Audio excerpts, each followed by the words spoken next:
আমি আবির। আজ আপনাদের সাথে শেয়ার করব আমার জীবনের আনন্দের একটি মুহূর্ত। আমি তখন ইন্টার প্রথম বর্ষের ছাত্র। দিলরুবা ম্যাডাম ছিলেন আমাদের কলেজের সবচেয়ে সুন্দরী ম্যাডাম। অপরূপ এই সুন্দরী ম্যাডামকে দেখে কলেজের সকল ছাত্র ক্রাশ খেতে বাধ্য হয়েছে। এই ম্যাডামের ক্লাস সবসময় হাউসফুল থাকে। শুধুমাত্র ম্যাডামকে দেখার জন্য আমরা কলেজে যেতাম। তিনি আমাদেরকে ইংরেজি পড়াতেন। অসম্ভব সুন্দরী দিলরুবা ম্যাডামের পা পর্যন্ত চুল ছিল। পাতলা শাড়িতে ম্যাডামকে তামিল সিনেমার নায়িকাদের মতো লাগত। পরে অবশ্য একদিন জানতে পারলাম ম্যাডাম বিবাহিতা। উনার স্বামী ও দূরের একটি কলেজের অধ্যাপক। পরিচয় গোপনের স্বার্থে নিজ কলেজ কিংবা ম্যাডামের স্বামীর কলেজের নাম বললাম না। এবার আসি মূল ঘটনায়। প্রতিদিনের মতো ওই দিনও ম্যাডাম আমাদের ক্লাস নিচ্ছিলেন। তখন হঠাৎ ঝড় হয়। তারপর ম্যাডাম ক্লাস থেকে বের হয়ে যান এবং ম্যাডামের দেখাদেখি আমরাও তাড়াহুড়া করে ম্যাডামের পিছু পিছু বের হচ্ছি। এমন অবস্থায় আমরা সবাই ধাক্কাধাক্কি করে বের হচ্ছি। হঠাৎ আমার হাত ম্যাডামের পেটে লেগে যায়। তখন সাথে সাথে ম্যাডাম পিছনে তাকিয়ে আমাকে দেখেন, কিন্তু কিছু না বলে বের হয়ে যান। আর আমি ভয়ে কুঁকড়ে যাই। কিন্তু বিশ্বাস করেন, ম্যাডামের পেটটা এত নরম ছিল যে মনে হচ্ছিল ওটা তোলার বালিশ ছিল। ওই দিন বাসায় এসে ম্যাডামের কথা মনে পড়ল। দিলরুবা ম্যাডামের পেট অনেক নরম। ম্যাডামের কথা মনে করে রাতে আর ঘুম হলো না। পরদিন কলেজে গিয়ে ম্যাডামের সাথে কয়েকবার দেখা হলো।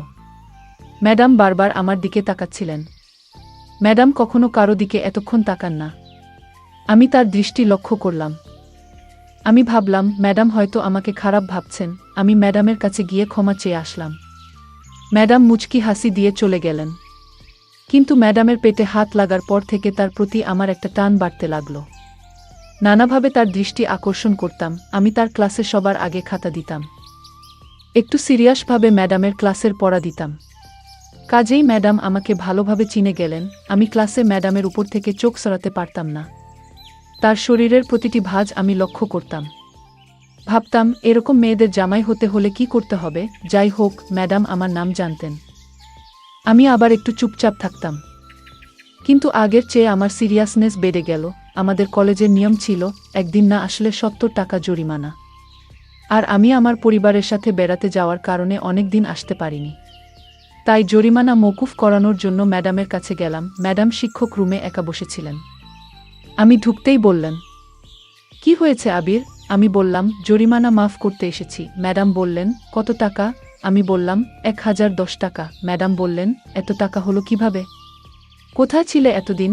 আমি বললাম, পরিবারের সাথে বাইরে বেড়াতে গেছিলাম ম্যাডাম। তারপর ম্যাডাম বললেন, যাও, ছুটির পর দেখা করো। তারপর আমি ক্লাসে চলে গেলাম এবং কলেজ ছুটির পর ম্যাডামের কাছে গেলাম। তিনি আমাকে দাঁড়াতে বলে কোথায় জানি গেলেন। প্রায় ৪০ মিনিট হয়ে গেল, কিন্তু দিলরুবা ম্যাডামের কোনো খবর নাই। কলেজ খালি হয়ে গেল। আমি ভাবলাম ম্যাডামের মাথায় হয়তো অন্য প্ল্যান চলছে। এমন সময় দেখি ম্যাডাম আসলেন আর আমাকে বললেন, এই বইয়ে সাইন করো। তারপর ম্যাডাম বললেন, বাসা কোথায়? আমি জায়গার নাম বললাম। ম্যাডাম বললেন, চলো, আমি তোমাকে ওই জায়গায় নামিয়ে দেব। তখন আমি মনে মনে অনেক খুশি, কিন্তু বাইরে একদম নর্মাল ভাবে ছিলাম। তারপর রিক্সাতে বসতে গিয়ে ম্যাডামের শরীরে আমার শরীর লাগতেই আমার কেমন জানি অনুভূতি হলো। আমি কি করব ভেবে পেলাম না। ম্যাডাম দেখলে কি বিচ্ছিরি ব্যাপার হবে, তাই আমি হাত দিয়ে শক্ত করে রিক্সার এক সাইডে চেপে বসলাম। কিন্তু সাথে সাথেই ম্যাডাম বললেন, তুমি ওদিকে সরে বসলে কেন? পরে যাবে তো, এদিকে সরে এসো। তিনি বললেন, লজ্জার কিছু নেই। পুরুষের এই একটাই সমস্যা। এখন বলো, তোমার বাড়িতে কে কে আছে? আমি লজ্জায় কিছু বলতে পারছিলাম না। ম্যাডাম বললেন, বাবা মা আছে বাসায়। আমি বললাম, না, তারা গ্রামে থাকে। আমার বাসার সামনে চলে আসলাম। ম্যাডাম আমাকে তার নাম্বার দিলেন। তখন আমি বললাম, আপনার স্বামী কি ভাববে? তিনি বললেন, স্টুডেন্টরা ম্যাডামকে কল করতেই পারে। তারপর ম্যাডাম আমাকে আমার জায়গায় নামিয়ে দিয়ে চলে গেলেন। এরপর রাতে ফোনে ম্যাডামের সাথে অনেক কথা হলো। তাদের কোনো সন্তান নেই। উনার স্বামী চাকরির জন্য আলাদা শহরে থাকেন, সপ্তাহে একবার আসেন। কিন্তু তিনি এতে সন্তুষ্ট নন। অবশেষে তিনি দাবা খেলার প্ল্যান জানালেন। বললেন উনার বাসায় যেতে। আমি ভয়ে প্রথমবার উনার বাড়িতে যেতে অস্বীকৃতি জানালাম। তারপর বললেন, কলেজেই আমাদের কাজ হবে। সবাই চলে যাবার পর ৫ নাম্বার রুমে আমরা খেলব। ওই রুমটা সবসময় খালি থাকে। পরদিন অনেক সেজে কলেজে গেলাম।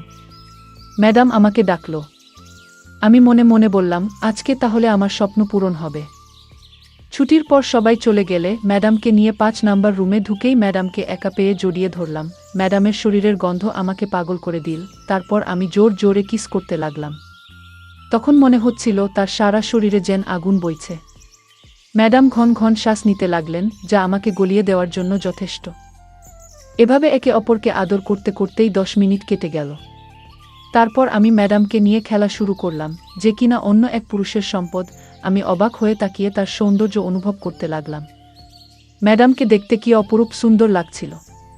বুঝতেই পারছিলাম ম্যাডাম পুরোপুরি প্রস্তুত হয়েই এসেছেন। তারপর ম্যাডাম বললেন, এত দেখার সময় নেই, ছটপট আমার পুকুরের সাঁচেতে জল খেয়ে নাও আর তোমার ওইটা পুকুরে ফেলে দোলাতে থাকো। আমিও ম্যাডামের কথা শুনে সাঁতার কাটা শুরু করলাম।